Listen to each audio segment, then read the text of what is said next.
In all my cycles observing primitive species across 17 galaxies, I never thought I'd witness something quite this catastrophic.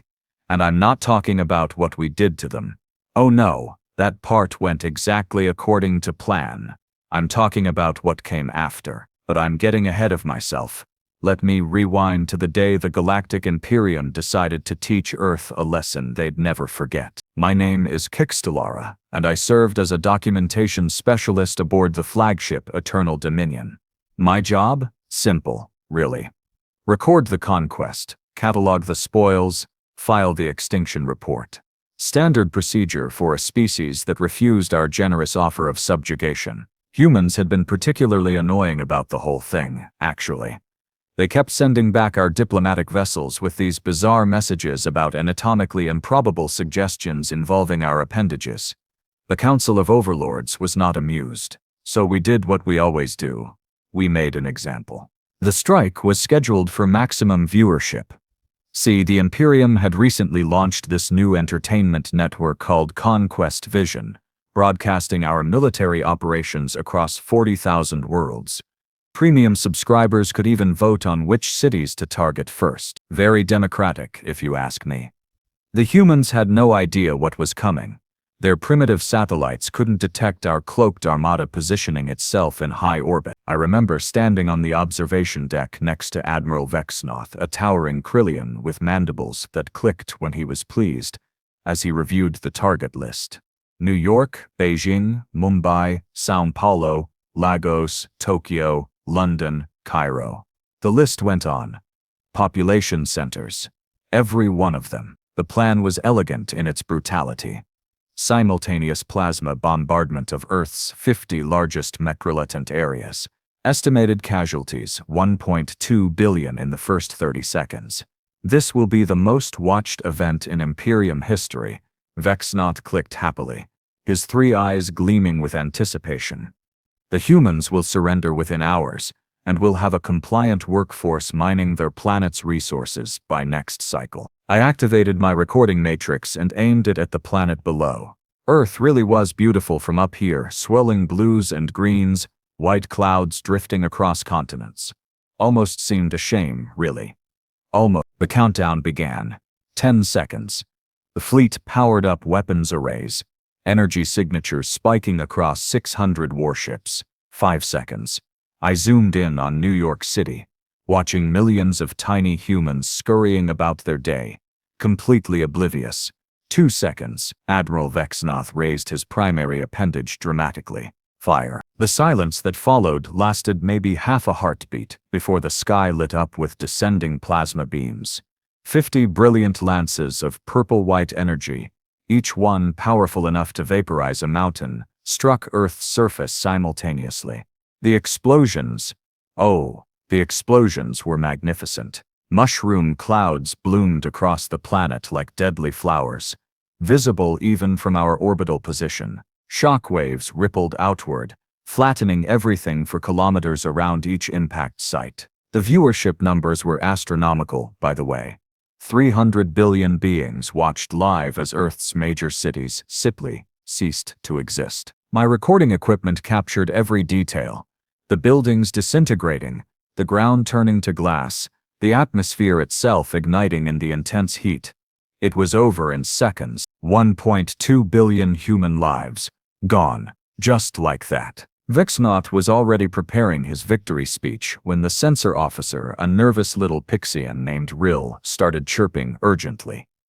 "Admiral, I'm detecting something unusual. The humans are broadcasting on all frequencies." "Probably a surrender," Vexnoth clicked dismissively. "Put it on speakers." What we heard wasn't a surrender. It wasn't even panic. It was laughter? No, not quite. It was something darker, more unsettling. A single human voice, female, speaking in perfect galactic standard. "Hello, Imperium. This is Dr. Helena Zhao, Director of Earth's Department of Exoletical Affairs. You just killed 1.2 billion of my people. Congratulations, you've officially made the biggest mistake in your species' history." The bridge fell silent. Vexnoth's mandibles stopped clicking. She continued, "You see, you made several assumptions about us. First, that we didn't see you coming wrong. We've tracked your fleet for 3 weeks. Second, that those were our only population centers. Wrong again. We've been building underground cities for the past decade. Third, and this is the important one, that we'd surrender. Let me be clear. Humanity doesn't surrender. We adapt. We improvise. We overcome. And most importantly, we hold grudges. Impossible. Vexnot hissed. Our intelligence indicated. Your intelligence relied on data we fed you through compromised networks. Zhao interrupted smoothly. Did you really think a species that went from horse-drawn carriages to nuclear weapons in 100 years wouldn't figure out cyber warfare? We've been inside your system since your first diplomatic vessel arrived. We know everything about you. Your fleet composition, your weapons capabilities, your homeworld coordinates, even your encryption keys. I felt a chill run through my exoskeleton. This wasn't how conquests were supposed to go. You killed our people. Zhao's voice had gone cold now, stripped of its earlier mockery. You broadcast it for entertainment. You made our children watch their parents die, so here's what's going to happen next. We're going to show the Imperium what humans do when you threaten our existence. We're going to show you why every predator on our planet learned to fear the upright ape. We're going to teach you a lesson that'll echo through your empire for generations. Empty threats from a broken species, Vexnot sneered, but I noticed his mandibles were trembling slightly. You have no fleet, no orbital defenses. The ship lurched violently. Alarms shrieked across the bridge as systems began failing in rapid succession. On the view screen, I watched in horror as dozens of our warships simply exploded. Not from external fire, from within. Their own reactors were overloading. Chain reactions tearing through their cores. What's happening? Vexnoth roared. Rill was frantically working his console, all 6 of his limbs flying across the controls. It's the humans, sir. They've triggered a cascading virus in our ship networks. It's spreading through the entire fleet. Impossible. Our systems are quantum encrypted, completely isolated. Not anymore. Zhao's voice came through again, and I swear I could hear the smile in it. Remember those diplomatic vessels you sent back? The ones we supposedly rejected? We didn't just send them back, Admiral. We sent them back, infected. Every handshake protocol, every data exchange, every scan you ran on those ships, you were downloading our malware. We've been in your networks for months, mapping everything, waiting for the right moment. Another explosion lit up the void as a battlecruiser's reactor went critical. Then, another. And another. I was still recording, my professional instincts overriding my terror, capturing the moment the Imperium's unstoppable armada began tearing itself apart. Now, Zhao continued, her voice taking on an almost cheerful tone. You're probably wondering why your weapons aren't firing at our planet anymore. That's because we've locked them onto new targets, like say each other. Or better yet, what's that beautiful construct you built in the Andromeda sector? The one with all those luxury habitats for your elite class. Vexnot's face went pale, well paler than usual for a Krillian. You wouldn't dare. Weapons locked. Firing in 3, 2, abort the systems. Vexnoth was screaming now, all pretense of military composure gone. 1. Across the fleet, every functional weapons array suddenly swiveled and fired, not at Earth but into deep space, targeting the coordinates Zhao had specified. Hundreds of plasma beams, kinetic rounds, and quantum torpedoes launched simultaneously toward the Imperium's crown jewel, the Celestial Gardens, home to 70 billion of the galaxy's wealthiest and most influential beings. You just killed 70 billion innocents, Vexnoth whispered, his voice hollow. Innocents? Zhao's laugh was bitter. The same people who voted on which of our series to destroy first. The ones who pay premium subscriptions to watch conquest footage? Please, Admiral. There are no innocents in an empire built on subjugation. You wanted to make an example of us? Congratulations. You succeeded. Just not the example you intended. The bridge descended into chaos. Officers were abandoning their posts, trying to manually override systems that no longer responded to their commands. Through the view screen, I could see escape pods launching from dying ships, crews desperately fleeing before their own vessels turned into floating tombs. "This is just the beginning," Zhao continued, her voice now broadcasting on every channel in the Imperium's network. "You came to our world uninvited. You killed our people for sport. You thought we'd be easy prey. But here's the thing about humans, Admiral. We didn't claw our way to the top of our food chain by rolling over. We did it by being the most stubborn, vengeful, creative killers our planet ever produced. And now you've given us a reason to point that creativity at you." Our ship shuddered again, this time from internal explosions in the lower decks. The virus was spreading faster now, corrupting everything from life support to navigation. Emergency lights flickered on as main power failed. "I'm uploading something to your recording matrix, Qix'tlara," Zhao said, and my audio receptors perked up at hearing my own name. "How did she?" "Yes. We know who you are. We know who all of you are. Names, ranks, family connections, everything. You're going to take this recording and share it across the Imperium. You're going to show them what happens when you underestimate humanity." My equipment pinged, new data incoming, overriding all security protocols.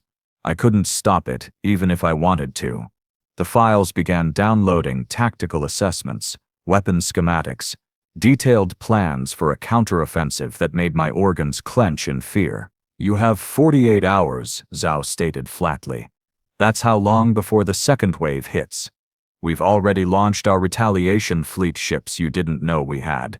Built-in facilities you never detected, using technology we reverse-engineered from your own vessels. They're heading for your supply lines, your shipyards, your colony worlds. And unlike you, we're not broadcasting it for entertainment. We're doing it because you threatened our survival, and humans have a very simple response to existential threats." "What response?" I found myself asking, my voice barely a whisper. "Total war." The transmission cut off, leaving us in flickering emergency lighting and the sound of our own dying ship. Vexenath stood frozen at his command station, mandibles hanging slack, staring at the view screen where Earth still rotated peacefully, defiantly below us. Around him, what remained of the Imperium's grand armada was scattered debris and dying hulks. I kept recording. What else could I do? This was history happening in real time, and some distant professional part of my brain recognized that someone needed to document it. Besides, Zhao had specifically told me to record everything. Something told me ignoring a human directive right now would be unwise. "Sir, we need to evacuate," Rill chittered urgently, his small hands trembling over the console. "Life support is failing on decks 4 through 17. The reactor containment won't hold much longer." But Vexenath wasn't listening. He was accessing the long-range sensors, pulling up data from across the Imperium. His three eyes widened progressively as report after report flooded in. By the eternal void, they weren't bluffing. There are massive energy signatures emerging from Earth's moon. No, not just the moon. From inside it. How did we not detect? "Because you weren't looking," a new voice interrupted. Male this time, with a slight accent I couldn't place. The view screen flickered to life, showing a human in some kind of military uniform. Dark skin, gray hair, eyes that had seen too much combat. The insignia on his chest read General Kwame Osei, United Earth Defense Initiative. "While you were scanning our planet's surface, patting yourselves on the back for finding our decoy cities, we were building our real infrastructure where you'd never think to look. Lunar colonies, asteroid habitats, underwater metropolises, even a few orbital stations cloaked with technology we borrowed from a previous Imperium scout team." He smiled, but there was no warmth in it. "You killed 1.2 billion people today. That's tragic. That's devastating. That's approximately 1/6 of Earth's actual population. The other 7 billion? They're all very, very angry, and they're all very, very armed." On my recording equipment, I watched as the lunar surface began to shift. Massive hangar doors, kilometers wide, opened across the moon's dark side, and ships began emerging. Not primitive chemical rockets or even basic fusion drives. These were vessels built with purpose, sleek and predatory, bristling with weapons that made our own arsenal look quaint by comparison. Impossible, Vexnath breathed. Those designs, those are third-generation Imperium warships. Where did we get them? Asay laughed, a sound that somehow managed to be both amused and terrifying. Admiral, did you really think you were the first interstellar empire to try conquering Earth? You're the seventh in the past 50 years. The others at least had the good sense to retreat when they realized we'd reversed engineered their technology and turned it against them. You just broadcast your attack live across the galaxy. You made it personal. I zoomed my recording matrix in on the emerging fleet. 50 ships. 100. 500. They kept coming, pouring out of the moon like angry insects from a disturbed nest. Each one carried human design improvements. I could see the modifications even from here. Weapons arrays that shouldn't exist. Shield configurations that violated known physics. The thing about humans, Osei continued, pacing now in whatever command center he was transmitting from, is that we're really good at learning from our mistakes. And we're even better at learning from yours. Every species that's attacked us taught us something new. The Zarthians taught us quantum encryption before we vaporized their fleet. The Hive Collective showed us biological weapons integration before we purged their drones from our solar system. The Krennics, your closest allies by the way, they taught us stellar cartography when we captured their navigators. Vexnath's mandibles were clicking rapidly now, a sign of extreme distress in Krillians. You've been preparing for this. For 40 years, Osei confirmed. Ever since the first contact went south and we realized the galaxy wasn't full of friendly explorers looking to share knowledge and resources. It's full of empires like yours. Bloated, arrogant, convinced of your own superiority. You all make the same mistake. You think because we're young, we're weak. You forget that youth means we're still hungry. Still evolving. Still willing to do whatever it takes to survive. Our ship lurched again, and I had to grab a support strut to avoid being thrown across the bridge. Through the chaos, I heard Rill shouting updates. Reactor at critical levels. Hull breaches on multiple decks. We have maybe 10 minutes before. Activate the emergency beacon, Vexnath ordered, his voice hollow. Signal the Imperium. Tell them.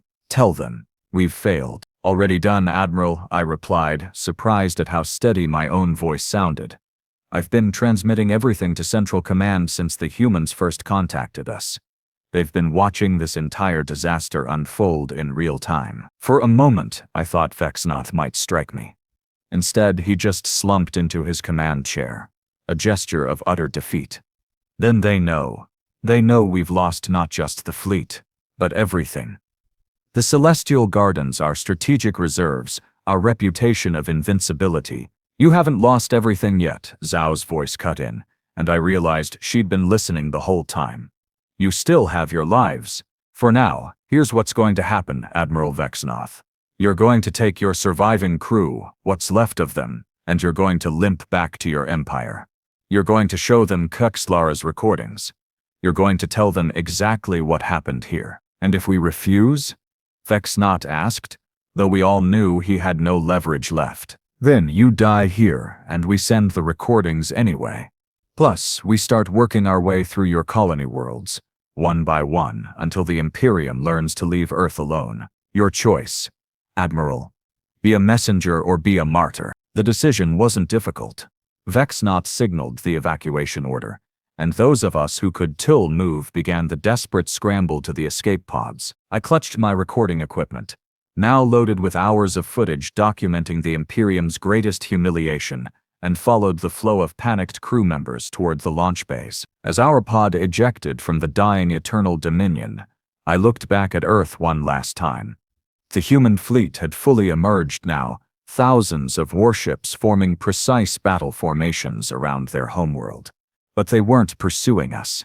They were just waiting, watching, making sure we left. They're letting us go, Rill whispered beside me, his small frame shaking. Why? Because dead martyrs become symbols, I replied, finally understanding. But humiliated survivors become warnings. The next 48 hours were the longest of my life. We drifted in our escape pods, waiting for rescue that seemed like it might never come. The Imperium was in chaos. Their network still compromised, their leadership paralyzed by shock, their population reeling from the catastrophic loss of the Celestial Gardens.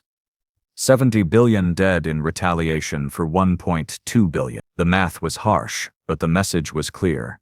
Humanity fought back harder than you hit them. When rescue finally arrived, we were herded onto transport ships and shuttled back to the nearest Imperium stronghold.